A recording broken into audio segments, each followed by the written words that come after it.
Hello dear friends, this is Sahil Roy and I welcome you to my YouTube channel AU commerce scholar. आज का हमारा topic है percentage method और proportionate method to measure price elasticity of demand. जी हाँ दोस्तों, price elasticity of demand को measure करने के लिए जो सबसे बढ़िया तरीका है, सबसे अच्छा तरीका है वो परसेंटेज मेथड या प्रोपोर्शनेट मेथड। रीज़न ये है कि परसेंटेज मेथड या प्रोपोर्शनेट मेथड हमें एग्जैक्ट आंसर बताता है। ठीक है, आइए शुरुआत करते हैं और इसे समझते हैं।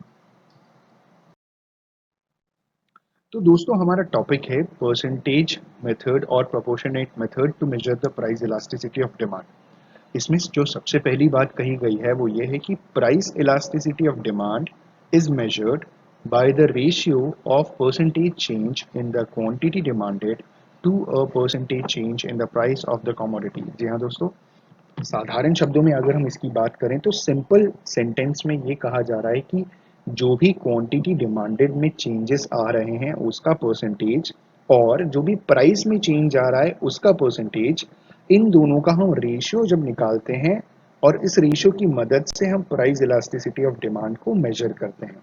ठीक है, price elasticity of demand is measured, price elasticity of demand जो है वो मेजर किया जाता है bye the ratio, bye the ratio मतलब रेशियो की मदद से of the percentage change in the quantity demanded.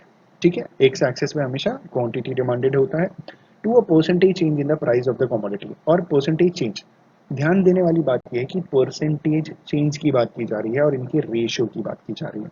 ठीक है, इसके बाद जो सेकेंड इंपॉर्टेंट बात कही गई है वो ये है कि the advantage of percentage method to measuring price elasticity of demand is that it gives a precise and exact measure of the elasticity. जो सबसे बड़ा एडवांटेज है परसेंटेज मेथड का, ठीक है, प्राइस इलास्टिसिटी ऑफ डिमांड को मेजर करने के लिए, वो ये है कि ये जो भी हम मेजर करते हैं ना इलास्टिसिटी, उसका एग्जैक्ट और प्रिसाइज मेजरमेंट देता है। ये सबसे बड़ा एडवांटेज है परसेंटेज मेथड या प्रोपोर्शनेट मेथड का, कि जो भी हम प्राइस इलास्टिसिटी ऑफ डिमांड को हम मेजर करते हैं तो एग्जैक्ट मेजरमेंट हमें मिल जाता है। ठीक है, और तीसरी इंपॉर्टेंट बात कही गई है कि larger the price elasticity of demand indicates that the demand is more sensitive to a change in price, smaller value indicates demand is less sensitive. मतलब प्राइस इलास्टिसिटी ऑफ डिमांड जब हम मेजर करते हैं तो उसमें अगर बड़ा चेंज आ रहा है, वो ये शो कर रहा है कि प्राइस इलास्टिसिटी ऑफ डिमांड बहुत ज़्यादा सेंसिटिव है, मतलब जो डिमांड है वो प्राइस के प्रति बहुत ज़्यादा सेंसिटिव है। Larger price elasticity of demand sensitivity को इंडिकेट करता है कि थोड़े से प्राइस चेंज होने पे बहुत ज़्यादा डिमांड में अंतर आ सकता है।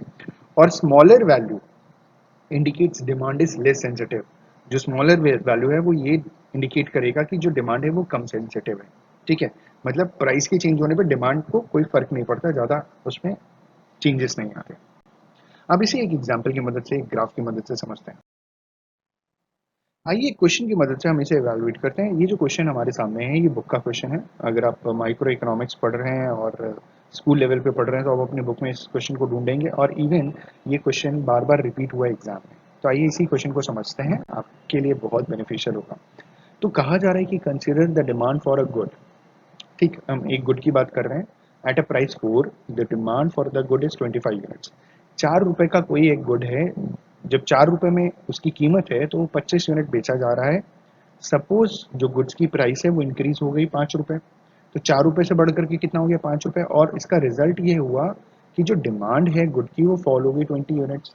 आपको मालूम है लॉ ऑफ डिमांड, जब प्राइस बढ़ती है तो डिमांड फॉल करता है, और जब प्राइस फॉल करती है तो डिमांड बढ़ जाता है। तो एक कांस्टेंट, एक निर्धारित प्राइस पे डिमांड थी 25 यूनिट्स, 4 रुपीज पे 25 यूनिट्स। अब प्राइस आपने इंक्रीज कर दी तो जाहिर सी बात है डिमांड फॉल करेगा। अब आपको क्या करना है कि कैलकुलेट करना है प्राइस इलास्टिसिटी। ठीक है, अब प्राइस इलास्टिसिटी ऑफ डिमांड उसी फॉर्मूले से हम पढ़ेंगे। हमेशा याद रखिएगा कि जब भी हम कोई क्वेश्चन सॉल्व करें तो आपको फॉर्मूला लिखना ज़रूरी है। हमारे सामने दो फॉर्मूले हैं, लेकिन इस जगह पे जो फॉर्मूला काम करेगा वो ऊपर वाला प्राइस इलास्टिसिटी ऑफ डिमांड। इसमें percentage change in quantity demanded that is delta Q divided by percentage change in price. ठीक है, हमारा ये फॉर्मूला, नीचे वाला फॉर्मूला जो है वो सप्लाई का है। सप्लाई वाला फॉर्मूला इसलिए दिया है क्योंकि ऊपर जब हम प्राइस इलास्टिसिटी ऑफ डिमांड की बात करते हैं तो क्वांटिटी डिमांडेड आता है, जब प्राइस इलास्टिसिटी ऑफ सप्लाई की बात करते हैं तो क्वांटिटी सप्लाइड आता है। बाकी पूरा फॉर्मूला सेम है। हमारा जो फॉर्मूला इस क्वेश्चन के लिए है वो ऊपर वाला है, प्राइस इलास्टिसिटी ऑफ डिमांड, जहाँ पे percentage change in quantity demanded that is delta Q divided by percentage change in price that is delta P. अब क्वेश्चन देख लेते हैं, इसका जो सोल्यूशन है वो देख लेते हैं कि ओरिजिनल क्वांटिटी थी 25 यूनिट्स, ओरिजिनल प्राइस था 4 रुपीज, प्राइस 1 रुपये बढ़ गया और उससे क्वांटिटी 5 यूनिट्स माइनस हो गई, रिड्यूस हो गई, फॉल हो गई, ठीक है। अब न्यू प्राइस क्या है 5 रुपीज और न्यू क्वांटिटी क्या है 20 यूनिट्स। तो इलास्टिसिटी ऑफ डिमांड क्या है, तो इलास्टिसिटी ऑफ डिमांड का फॉर्मूला इन्होंने बोला price elasticity of demand that is ED is equal to delta Q divided by delta P. Delta का मतलब चेंज होता है, क्यू का मतलब क्वांटिटी होता है, तो डेल्टा क्वांटिटी चेंज मतलब change in quantity divided by change in price multiply by price divided by quantity. इसे जब हमने सॉल्व किया तो आया -0.8, नेगेटिव में आया, ठीक है। तो elasticity of demand is equal to -0.8, demand is less than elastic as ED elasticity of demand is less than 1, तो 0.8 इज लेस देन 1, ठीक है। तो जो डिमांड है वो लेस इलास्टिक है क्योंकि 1 से कम आया, 1 से ज्यादा होता तो मोर इलास्टिक होता। अब यहाँ पे नेगेटिव साइन क्या इंडिकेट करता है कि negative sign indicates the inverse relationship between price and quantity demanded. तो नेगेटिव साइन क्या इंडिकेट कर रहे हैं कि प्राइस और क्वांटिटी डिमांडेड में एक इनवर्स रिलेशनशिप है, मतलब जहां इनवर्स रिलेशनशिप वही लॉ है वो हो गया हमारा, जहां प्राइस बढ़ेगा तो क्वांटिटी फॉल करेगा, जब प्राइस फॉल करेगा तो क्वांटिटी डिमांडेड राइज करेगा, ठीक है। I just hope and believe कि आपको क्लियर हो गया होगा परसेंटेज मेथड या proportionate method to measure price elasticity of demand. Video से कुछ सीखने को मिला हो, पसंद आया तो लाइक शेयर कमेंट जरूर कीजिएगा। Thank you so much, have a good day and all the best for your examinations.